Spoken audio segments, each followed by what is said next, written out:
Toronto Argonauts. Robinson, one of 5 new players on the Toronto roster this game from the team that lost 17-3 to the Montreal Concords last week. Penalty declined. Third down. The offside call against the Saskatchewan Roughriders declined, and dropping back, Carl Brazeley and Jan Karinci for this third down punt. Jerry McGrath stands at his own 26-yard line. Again, he will be kicking into that strong wind. The Roughriders almost got caught with too many men in the field. Billy Jackson got off just in time. Jan Karinci dodges a couple of tacklers and gets out to the 40-yard line. He's stopped there by David Conrad. 3-0, the Argos lead it.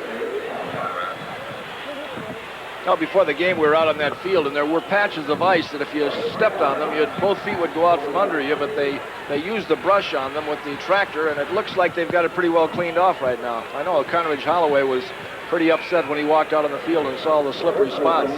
Well, yesterday, they had a wet, heavy snow earlier in the day, rain in the afternoon, and with the temperature dropping to -5 overnight, of course, it froze on the artificial playing surface, but it appears as though they have done a pretty good job of removing the ice. The pass is incomplete. It is intended for Danny Barrett.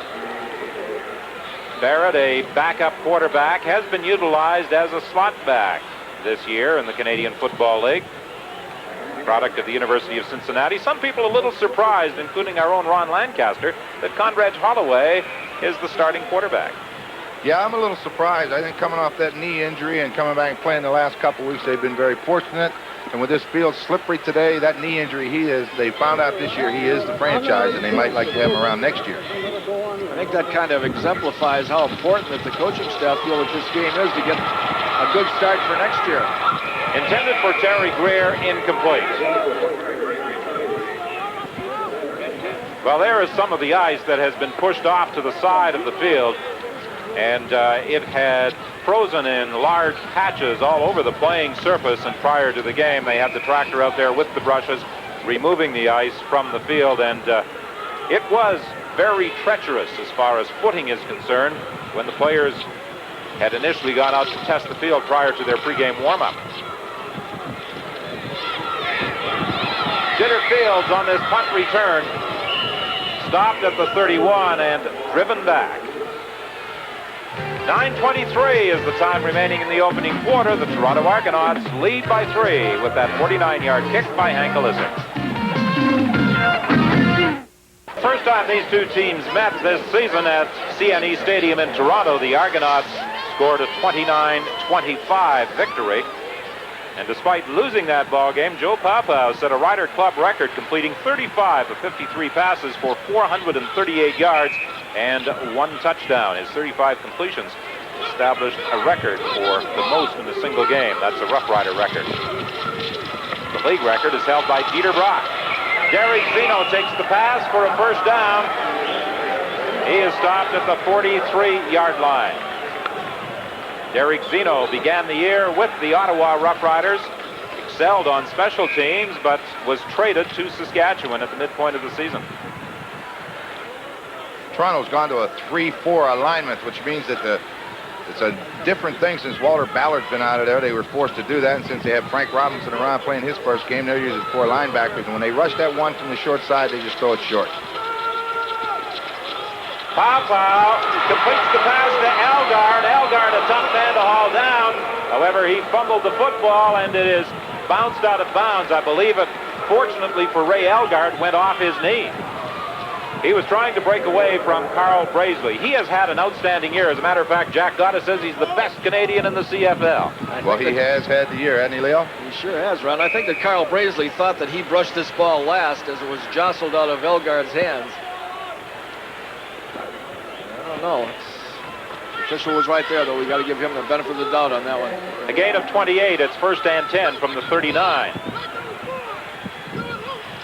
Saskatchewan trails by 3.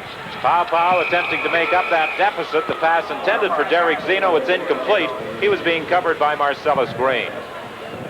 Paopao is now 3 of 5 in the passing department. Well, we said they used a 3-down lineman. That puts these 2 linebackers inside. And what you do when you just kind of blitz right through here and put 2 men through the same hole, see if they can pick it up. this could be something Toronto want to look at for next year. But I'll tell you what, the Riders picked that up extremely well. And if you can pick it up, you can't blitz. That's the whole idea, surprise.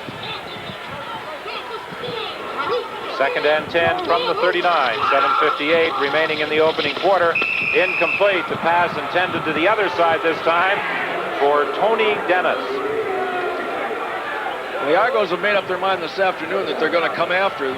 As Ron alluded to already, they've come with that middle linebacker blitz, and that time they came with both outside linebackers, putting a lot of pressure on Joe Pawpaw. He's going to have to throw in a hurry, but with his experience, he ought to be able to pick that up. When they send those outside linebackers, Ron, those seam passes and those quick guys from the slots off the line of scrimmage, they should be open. Just keep dumping it in there, and you'll stop those outside linebackers from coming right now. Jerry McGrath stands at the 54 of the Toronto Argonauts for this 3rd down kick.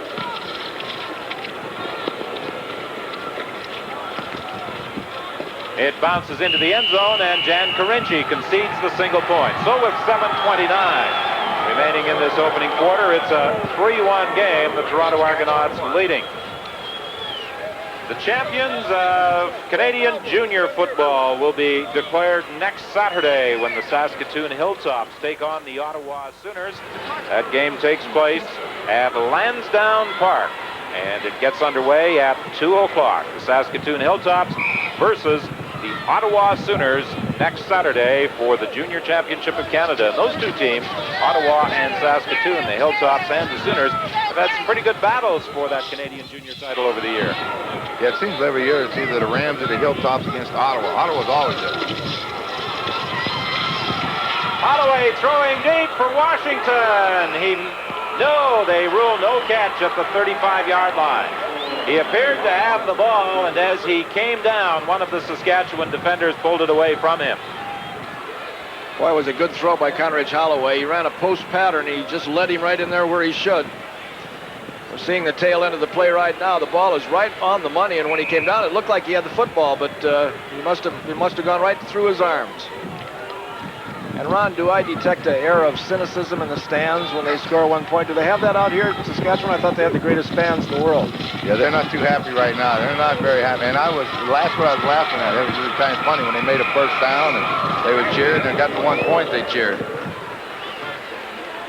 Reacting rather derisively to any success the Saskatchewan Roughriders are having in this final game of the season. That time they stopped Walter Bender. Eddie Lowe was over to make the tackle, and the Toronto Argonauts will be kicking. They've had a couple of creative things on the radio about this football team, kind of making fun of them. What was that one that your daughter was telling us about this morning that she heard on the air coming in? Talking about a big Halloween party, but if you think those masks were scary, you should go to Taylor Field Sunday afternoon. It's getting a little tough out here right now. It's been a tough year. Jitter Fields trying to find some running room following that 45-yard punt by Hank Olisic. It does not develop, and the Roughriders will be scrimmaging from their own 23 when we return to Taylor Field. Good afternoon, everyone. I'm Brian Williams at CFL Control in Toronto. Final score in Montreal. The Concorde with a late touchdown defeat the Edmonton Eskimos. Montreal will finish second.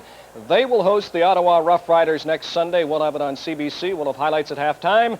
Right now, Don, it is back to you at Taylor Field in Regina.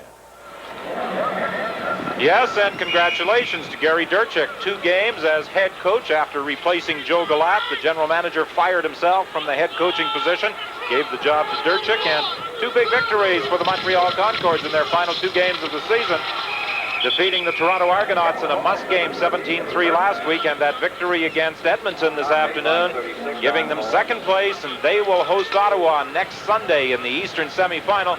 Ron, Leo, Steve Armitage, and I will be at Olympic Stadium for that game to determine an opponent for the Hamilton Tiger Cats in the Eastern Final. And while we're at it, let's congratulate Al Bruno and his Hamilton Tiger Cats coming through last night, winning that final game against the Calgary Stampeders and salting away first place for the first time since 1981. Yes, indeed. The pass complete to Derek Zeno. That will be very close to a first down. Zeno signaling to the official that he does have the first down. However, I don't think the men in stripes need any help in making those decisions. Derek Zeno would like to be able to convince them by simply pointing his finger. I think they do have the first down, but a measurement has been requested and the chain is brought out onto the playing field. Zeno, in the early stages of the season, really did some remarkable things on those punt return teams for the Ottawa Roughriders. And he created a lot of excitement in the nation's capital. He and Mike Catterbone were paired on the punt return unit.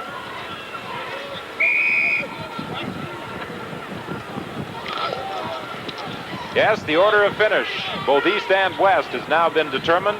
Hamilton, Montreal, Ottawa, and Toronto in that order in the East. In the West, it is British Columbia, Winnipeg, Edmonton, Saskatchewan, and Calgary. Greg Ellis takes the pass and steps out of bounds. Ellis co-leads the CFL in touchdowns scored. He has crossed the goal line 15 times this year, 12 of them rushing. Who does he co-lead with? Glad you asked. Jeff Boyd of the Winnipeg Blue Bombers. Okay, I'll believe you.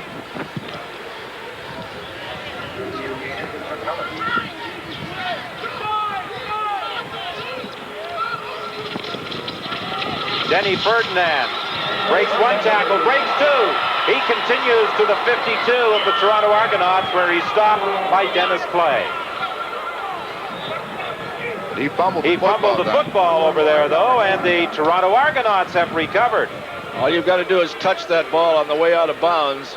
You'll see Denny Ferdinand bust off tackle. He's got a lot of second effort, and he's had a tendency to break some of these loose in the past, but as they close in on him, somebody pulls that ball away. And look at the ball is loose right there as it goes out of bounds. One of the Toronto Argonauts just touches it. They have control. Well, that has been a problem that has plagued Denny Ferdinand in his pro career, hanging on to that football. He had one particularly bad game earlier this year against the British Columbia Lions. Conrad Holloway had a bad time there in the grasp of Gary Lewis and Billy Jackson. Jackson was blitzing from his linebacking position. Well, what you see, Don, is when he splits and he sprints out, there's no problem. It looked like Billy Jackson was going to get him first, but Lewis come inside, and with Conrad Holloway, I think every time somebody hits him low around the legs like that, it's got to bring a little bit of anxiety to that Toronto bench. It brings a little anxiety to him, too. That time, the thing that stops a passer from being effective more than anything else transpired. He tried to step up in the pocket, and the pressure from the middle was there. 2nd and 16. Terry Greer makes the catch and then is bounced out of bounds at the 35-yard line.